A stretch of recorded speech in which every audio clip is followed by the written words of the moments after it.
Well, so we've got the new Honda City today, and Honda has finally launched this car in India at a price of about 12 lakh rupees ex-showroom. Now, the pricing of this car is the same as it was for the outgoing model, and this one has got some new fancy things on the inside as well as the outside. On the outside, as you can see, it's got a very flashy face, and it's got completely new DRLs all across. Now, this will be available from the base version of the car, these DRLs and these projector lamps. And of course, you also get a new ADAS suite. You get cameras over here as well as sensors, which should give you better ADAS features, lots of safety as well as tech. On the side, if you see, you get 16-inch alloy wheels, which are different in terms of looks. And on the back end, now you get blackened out tail lamps, which make it look more sporty. And of course, this new color, this new black, is the first time that the City is getting black on this particular version and on this particular model of the car. If you move on to the side, you can see the side is more or less the same, not too many changes over there. But overall, the silhouette is the same, but these subtle changes definitely make the car look sharper and a little more energetic. Now, some people are saying that they've copied it from the Hyundai Verna. What do you have to say? Does it look like the Verna or some other car? You can let me know in the comment section below. Let's quickly have a look at the back of the car, and then we'll jump inside and show you the changes on the interiors. Well, so let's quickly show you the boot of this car. This is the full hybrid version of the car, and because you get an extra battery pack over here, you get slightly lower boot space. The aperture though is quite decent, and you can load up the sill quite easily. The ground or the floor is not very high up from the ground, so you can easily load in those big bags and boxes without any fuss.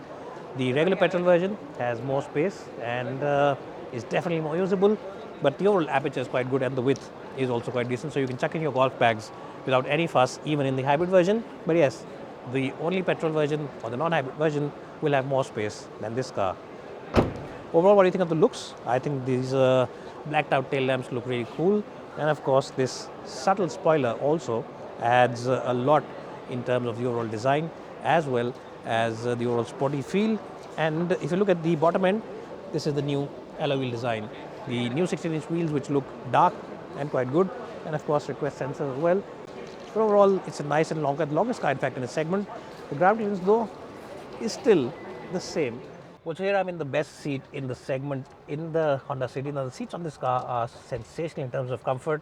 The cushioning is very good. The overall backrest angle is very good. And of course, you also get an armrest. Now you get this ivory color even on the regular version of the car. The earlier car used to have the ivory only on the hybrid, but this one now gets it on the regular versions. And of course, this is leatherette upholstery on the top of the line ZX version. The lower trims get all cloth fabric.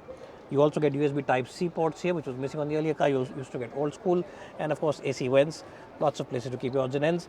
Very nice seats, good in terms of the width, good in terms of the overall support, and the knee and hip angle is at a nice 90 degree, large windows as before, and just in general, it is a very good place to be. The only thing is that the headrest at the back is still fixed, should have been adjustable because this is, at the end of the day, the top of the line ZX version, but still, you only get fixed headrests over here and not the ones you can adjust. So that's the only thing missing, but knee room, overall width, and just the seat comfort in general is quite good. In fact, if you have around 20 lakh rupees to spend, then I think this is the best car. Forget SUVs, this is the best car to be chauffeur driven in all day long. It's got a very comfortable suspension, and it's also got very good seats. Now, if you want to check out my long video of the earlier City, you can check it out in the link below because we put the description box over there. You can check it out over there, and we'll tell you why it is the best seat in that video, because it's exactly the same as the earlier car except for the seat covers and the color. Now let's jump in the front seat and show you what the changes are on the front end. Well, just like the back end of the car, the rear seats, the front seats also are extremely comfortable. The cushioning is absolutely spot on. Neither are the seats too firm nor they're too soft, so you get the best seats in the business again, even on the front end. And finally, Honda has heard the customers' feedback and they've given you cooled seats in the front. That was something which was missing on this car. Other than that, you also get this new touchscreen. Now, Honda has been very poor in terms of the overall touchscreens that they give. This one seems to move the game up a notch, but it's still not as easy to understand as the ones on the Hyundai cars or the Kia brand.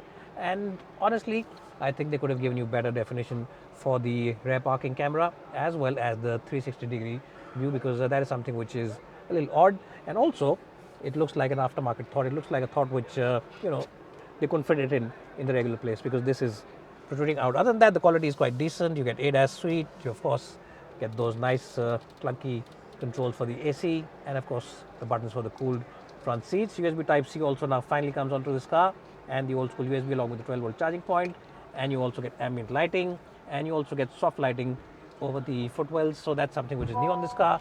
But overall, in general, the silhouette, the overall design and the quality is more or less the same as it was on the outgoing car. But yes, the seats themselves are the best in the business, and you also now get electric parking brake as well as a brake hold function on this car. And the cool point about this car rather, is the fact that the wireless charger is over here and not over here in that odd position where it was earlier on.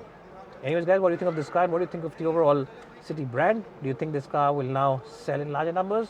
Do let me know in the comments section below. Thanks guys for watching.